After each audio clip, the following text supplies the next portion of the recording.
ضحكة وفقد موجع.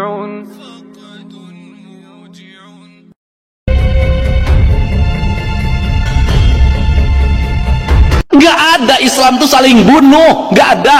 Islam itu hayat, hidup dan menghidupkan. Sunda itu hidup dan menghidupkan. Siliwangi itu silih asa, silih asi, silih. Pertanyaan saya, di mana letak pertentangannya? Jangan-jangan tiap hari orang bicara syar'i, sesungguhnya perilaku hidupnya bertentangan dengan kaidah Islam itu sendiri.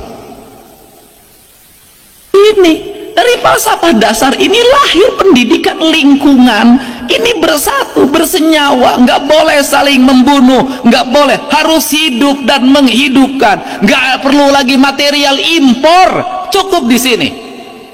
Di situ itu dari sisi arsitektur, semestinya negara melahirkan sekolah yang berarsitektur local wisdom, yang dia hidup. Orang Sukasari tumbuhnya bambu, maka sekolahnya sekolah bambu. Bahar bin Smith diduga ikut serta dalam penyekapan, pengeroyokan, penganiayaan, bahkan dalam tanda kutip penyiksaan terhadap salah satu anggota Banser atas nama Wira, yang ternyata merupakan Satkoryon Banser di kota Tangerang.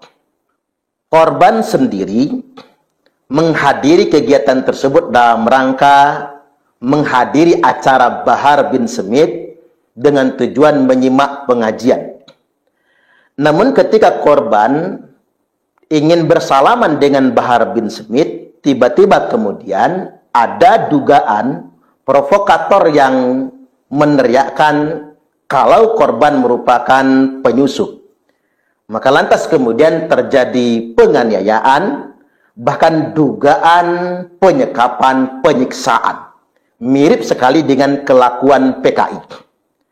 Maka atas kejadian ini kami menghimbau kepada aparat penegak hukum untuk segera menangkap para pelaku penyekapan, penganiayaan, dan penyiksaan tersebut. Dan bahkan jika Bahar bin Smith terlibat, maka segera tangkap dan penjarakan Bahar Smith. Ini tidak bisa dibiarkan. Jika penegak hukum ternyata membiarkan perkara ini berlarut-larut, kemudian menguap begitu saja, maka berarti ini memungkinkan penegak hukum tidak bisa dipercaya dan tidak profesional. Maka dengan kemungkinan ini boleh jadi masyarakat akan menempuh inisiatif sendiri untuk mendapatkan keadilan yang sesungguhnya. Dan kami juga menegaskan agar PBNU, Pengurus Besar Nahdlatul Ulama, dan Pengurus Pusat GP Ansor untuk segera memberikan atensi ke Mabes Polri, ke Polda setempat, dan Polres setempat, atensi guna melakukan percepatan terhadap langkah-langkah hukum menurut ketentuan undang-undang yang berlaku. PBNU maupun pimpinan pusat GP Ansor tidak bisa mengabaikan ini. Karena satu kader kita yang terabaikan begitu saja, ini menunjukkan sikap kita yang tidak peduli dengan kader sendiri. Ingat, NU besar bukan karena PBNU. Ansor besar bukan karena pimpinan pusat GP Ansor. Tapi karena ada kader-kader kita yang di bawah, yang bersedia kemudian menjadi bantalan. Kejadian ini tentunya sangat-sangat kita sayangkan. Mengapa? Dikarenakan saudara atau sahabat Wira menghadiri kegiatan tersebut murni ingin menghadiri pengajian dan ingin bersalaman dengan Bahar Smith.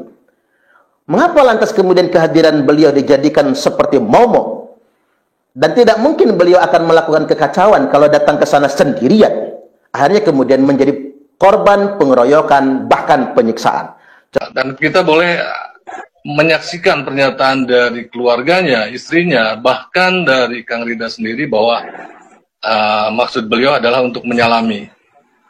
Ada kemungkinan mungkin karena paranoid atau apa karena memang ada surat penolakan. Surat penolakan itu bukan hanya dari PWI LS, karena sebelumnya dari MWC NU setempat pun melakukan penolakan dan beberapa aliansi masyarakat. Gitu.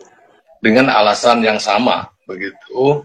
Jadi bukan hanya PWILS, namun saat ini kan hanya PWLS yang selalu diangkat menjadi tertuduh. Namun begitu, kita sedang mempertimbangkan untuk upaya hukum, nanti lihat ke depan, tapi yang penting masyarakat sudah mengetahui dan memahami apapun bentuk framing fitnah, tapi masyarakat sudah tahu apa yang menjadi tujuan ataupun perjuangan PWILS. Ya banyak masalah penataan daerah, saya dianggap musyrik, dianggap kafir, dianggap penyebar ajaran Sunda Wiwitan, ya kan? Deddy Mulyadi kafir, Deddy Mulyadi musyrik, Deddy Mulyadi orang gila, otak didengkul, otak dipantat, darahnya halal. Kemudian pada satu tempat lagi saya lewat, ada kegiatan bakti sosial pada masyarakat, mobil saya dicegat, saya dikepung oleh 50 orang. Terus? Digebukin mobil saya. Ya kita bisa lolos lah. Jadi saya sudah mengalami hal dari mulai media sosial sampai ancaman pembunuhan jarak dekat. Kok Kang Deddy masih bisa ketawa sih, Kang? Ya, hidup kan sudah ada alurnya. Ada yang mengatur. Tugas saya hanya tugas-tugas titah kemanusiaan, yang itu juga didasarkan pada keyakinan spirit yang saya miliki tentang Islam yang saya pahami, berdasarkan kaidah-kaidah pemahaman yang ada dalam hati saya. Anjen boga martabat, kemana nyembah-nyembah ke bangsa lian sia. Namun anjen nyembah-nyembah ke bangsa lian, jati kasih dikucunti, letik legit ciri ilang cara nu aya ukur bugangna, siang ulah ke bangsa dengen, jadi kekeset bangsa dengen. Kemudian orang lain datang dari negara lain ke sini, tiap hari membanggakan leluhurnya, tiap hari bercerita keunggulan leluhurnya, tiap hari kita harus mendengarkan riwayat-riwayat leluhurnya. Setelah itu kita bermahabbah pada mereka, menghormati mereka, mendewa-dewakan mereka, dan kita menganggap diri kita lebih rendah dari mereka. Dan tak terasa domba kita kirim, uang kita kirim untuk mendapatkan air putih agar kita usahanya lancar, kita keluarkan uang demi mereka. Dan kita semakin direndahkan martabatnya sebagai suku dan sebagai bangsa, padahal mereka makan setiap hari dari kita.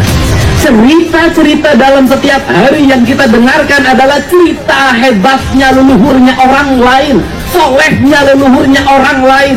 Dan saya katakan, leluhur kita lebih soleh dibanding leluhur mereka, leluhur kita lebih baik dibanding leluhur mereka, leluhur kita lebih beradab dibanding leluhur mereka, leluhur kita lebih dekat dengan Hyang Tunggal, dengan Allah Subhanahu wa Ta'ala dibanding